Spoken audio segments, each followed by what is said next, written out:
जय शिवराय. जय शिवराय. आजच्या शिवजयंती दिनी मंचकार उपस्थित आजच्या कार्यक्रमाचे अध्यक्ष वंदनीय गुरुजन व माझ्या सहकारी बंधू भगिनींनो, अतिशय धावपळीचे ते दिवस होते. शहाजीराजांनी जिजाऊ मासाहेबांना सुरक्षित अशा शिवनेरी किल्ल्यावर ठेवले आणि तो सोन्याचा दिवस उगवला. 19 फेब्रुवारी 1630 किल्ल्यावर सनई चौघड्यांचा आवाज घुमू लागला, तोफा झडू लागल्या.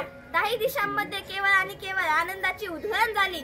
मासाहेब जिजाऊंच्या पोटी एका तेजपुंज अशा बाळाचा जन्म झाला. किल्ल्यावरील शिवाई देवीच्या नावावरून बाळाचे नाव ठेवले शिवाजी. लाडाने सर्वजण त्यांना शुभा म्हणू लागले. बाळ शुभाला जिजाऊंनी राज्यकारभार शिकवण्यासोबतच उत्तम संस्कार दिले. तलवार चालवणे, दांडपट्टा फिरवणे, कुशलतेने घोड्यावर बसणे इत्यादी कौशल्यामधून शुभा घडत गेले.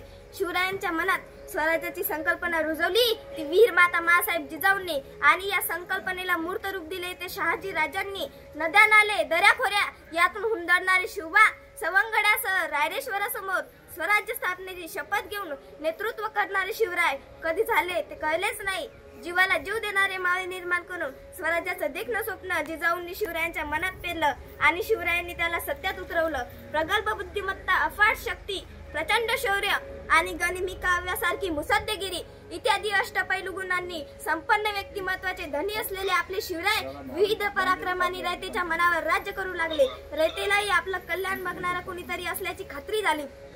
प्रतापगडावरील पराक्रम, आग्र्याहून सुटका व शाहिस्ते खानाची फजिती असे अनेक प्रसंग योग्य निर्णय घेण्याची अलौकिक बुद्धिमत्ता केवळ आमच्या राजाजवळ होती.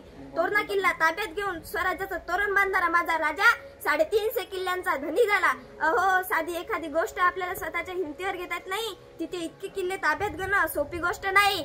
जातीभेद, धर्मभेद, पंथभेद अशा कोणत्याच भेदभावाला थारा न देण्याची शिकवण या उभ्या हिंदुस्थानात कुणी दिली असेल तर ती वीर माता मासाहेब जिजाऊंनी. आणि यातूनच 18 पगड जातींना घेऊन शिवरायांनी स्वराज्य स्थापन केलं. स्वकीयांचा विरोध व परकीय शत्रूंचा बिमोड करून 6 जून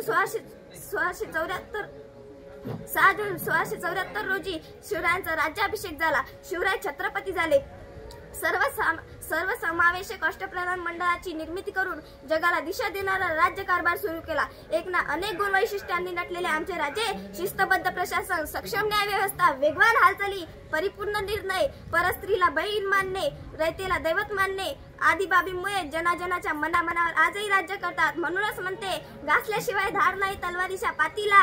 घासल्याशिवाय धार नाही तलवारीच्या पातीला. शिवरायांसारखे दैवत लाभले महाराष्ट्राच्या मातीला.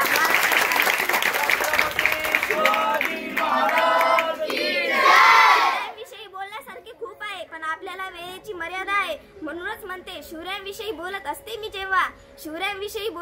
मी जेव्हा वाटेमच तेव्हा बोलतच राहावे, वाटेमच तेव्हा बोलतच राहावे.